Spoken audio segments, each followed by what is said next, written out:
Alright guys, welcome back ulit sa aking YouTube channel. Ngayon guys ay 8 o'clock na ng gabi at katatapos lang natin ang ating trabaho. So ito ngayon guys, mag-aayos na tayo ng ating pag-uwi.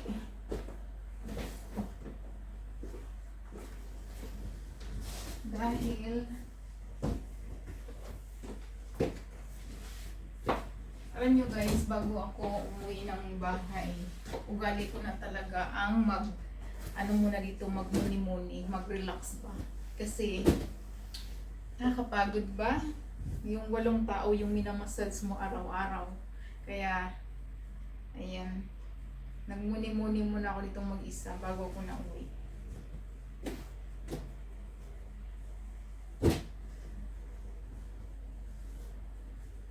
So ngayon papalitan natin tong cover ko. Hindi ko yan agad pinapalitan kasi once a week ko lang yan nilalabhan dahil dalawa lang yan sila eh. Kaya palitan lang ba. So ngayon ang ano lang yung bedsheet lang hindi ko pinapalitan ko araw-araw kapag mayroon, pero ngayon meron tayong isa. So bukas, hindi ko alam kung dadating yung plain towels ko bukas. So ayan. So magbibihis lang muna ako guys. So alright guys, nakabihis na tayo. So ready na tayo ng ating pag-alis. Dito kasi guys, ay summer na dito sa Moscow, Russia. Kaya kami ay nakagamit na kami ng electric fan ngayon. Kung nakikita nyo, ayan. May aircon ako dati dito. Yung ano lang, yung nalilipat. Maingay siya guys. Hindi ko alam kung anong tawag dun. Pwede siyang magamit ng aircon, pwede rin siyang electric fan, kaso lang ingay. Kaya sabi ko, bigyan na lang ako ng electric fan. So every summer guys, may isa kong ganito lang. Hindi naman siya mainit as in mainit. Kaya kailangan, minsan kasi yung ventilation namin dito ay mahina. Kaya maano siya yung malagkit. Kaya na ngayon nagre-request na yung aking client na nainitan na sila. So binigyan ako ngayon lang ito electric fan. So ibig sabihin mo guys, kapag may electric fan na ako dito, summer na talaga yon. So ngayon guys, pa-uwi na nga pala tayo at samahan niyo ako sa aking kwento-kwento ng ating buhay bilang isang masahista dito sa Moscow, Russia. So tayo guys!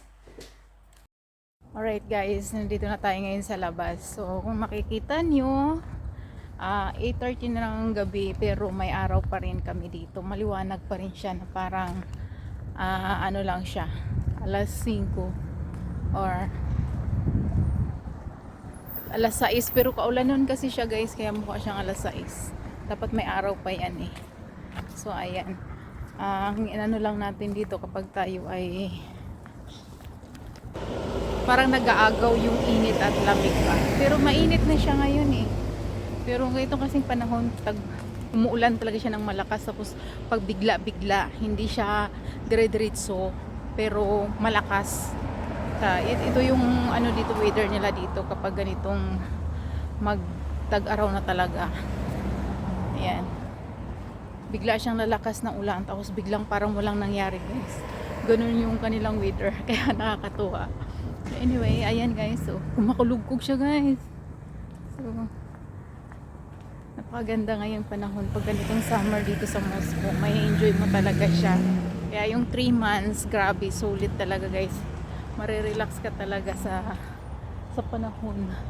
Saka ayan, at nakikita mo talaga yung ano niya, yung alam mo yung green talaga siya. Sasabi ka kasi guys, kasi dito 7 months to 8 months yung winter nila. Kaya sabik na sabik kami dito makakita ng ganitong green. Yung 3 months na yon, grabe. Yung iba nagka-camping sa ilalim ng mga puno kasi ni-enjoy talaga nila yung moment na green siya. At saka yung nature talaga ba, at makakarinig ka ng mga ibon kasi yung mga ibon nila dito ay hindi nila pinakain, hindi nila pinapatay, inalagaan nila. Kaya ayan,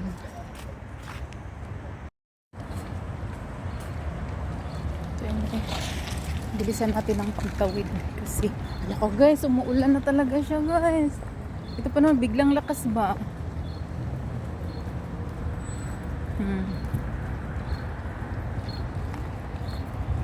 Mapatak ng ulan. Kasi mo, oh, madilim na siya guys, oh. Dapat ito, may araw pa doon banda isi. May araw pa dyan guys. Kung hindi yan uulan, ganyan, parang kaulan nun talaga siya.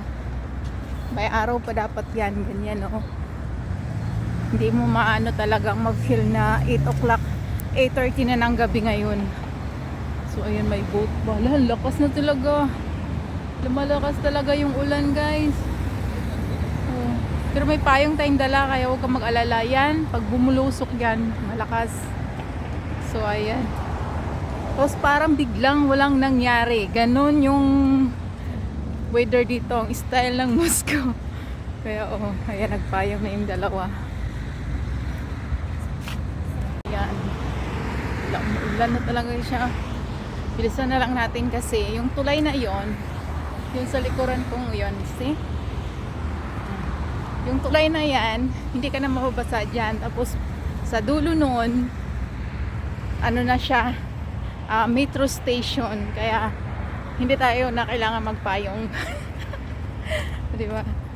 Nakaka-enjoy din ba?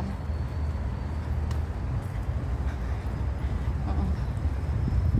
Ni-enjoy nila yung marami talaga dito, guys, na grabe. Napakaganda sa akin yung Moscow sa Russia. Malaki kasing bansa ito, pero parang mafe-feel mo pa talaga yung pag ito lang dito sa amin sa city, puro building na talaga siya. Pero pag pumunta ka sa probinsya, mafe-feel mo talagang bukid talaga eh, kumakidlat. Teka muna, natatakot ako sa kidlat ko eh. So ayan guys, bumuhos na talaga yung malakas na ulan, guys. Ayan, ang lakas-lakas ng ulan. Dito na ako ngayon sa bus station. So, sasakay naman tayo, papunta na talaga sa bahay natin. Pero ayan, kumakidlat talaga ito, guys. Grabe, nakakatakot. Sobra.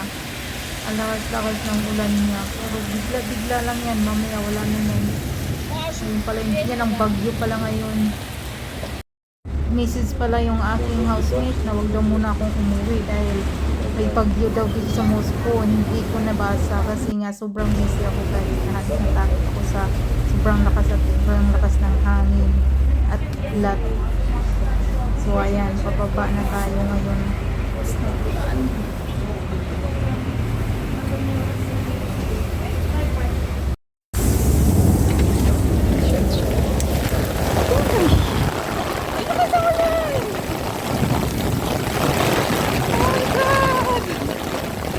Lakas na ulan, guys. Basang-basa tayo.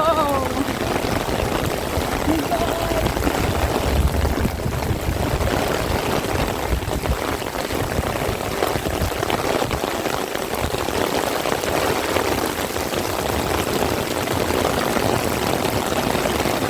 Lakas ng ulan.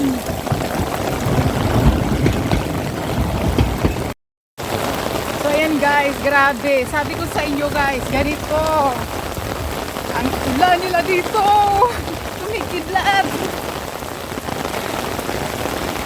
Oh my God.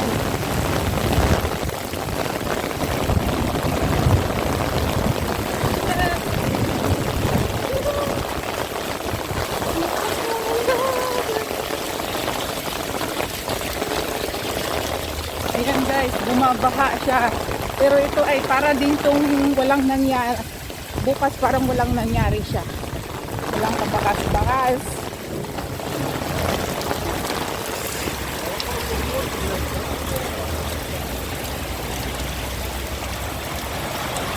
Okay guys. Ako sa ulan. Kakalog ko, my God. Bahala na guys. God, kumikidlat. Wala, putang basa yung sapatos ko.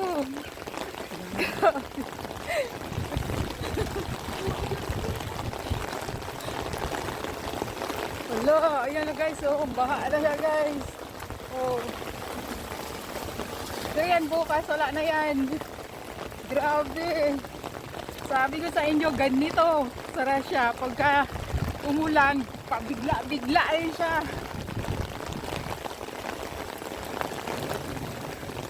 Nakala mo ano, may bagyo kami dito, pero walang bagyo dito guys.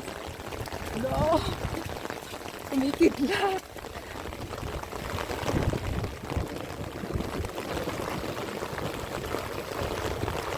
Natatakot Pagkakasakulit. Kidlat.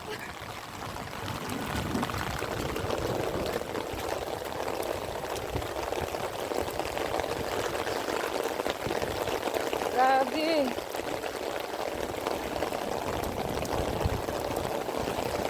Basa ang sapatos ko.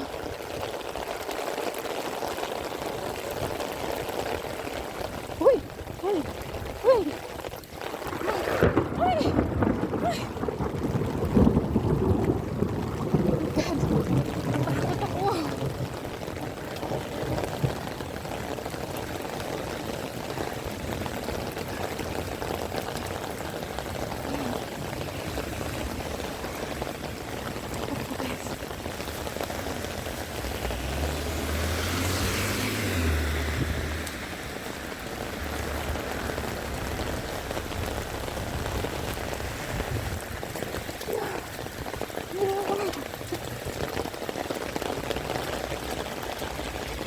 Grabe. Lakas ng kidlat. Naglaban kasi yung yung init at sa kalamig. Kaya ganyan kalakas.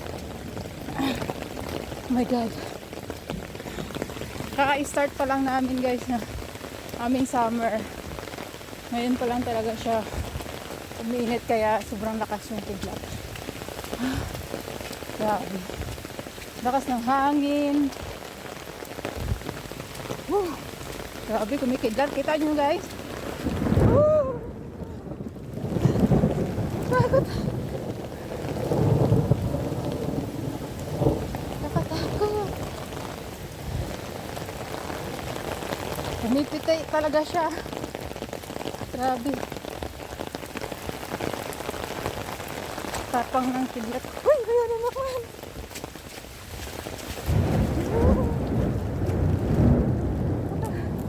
Oh my God.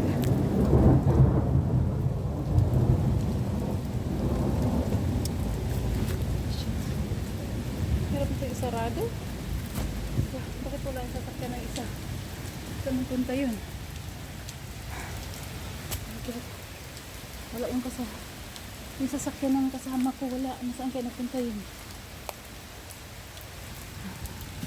Ito nyo guys. Kumikidlat. My God. Ano susi ko?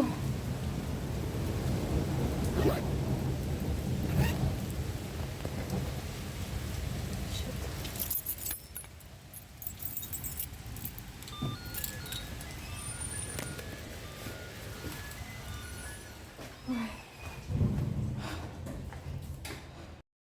Guys, nandito na tayo ngayon sa bahay. So, tatapos na natin mag-shower. So, yun lang guys. Ang lakas ng ulan pa rin hanggang ngayon. Marinig ko pa rin yung kidlat. Pero bukas yan, wala na yan. So, yun lang guys, ang ating kwento-kwento ng buhay dito sa Moscow, Russia.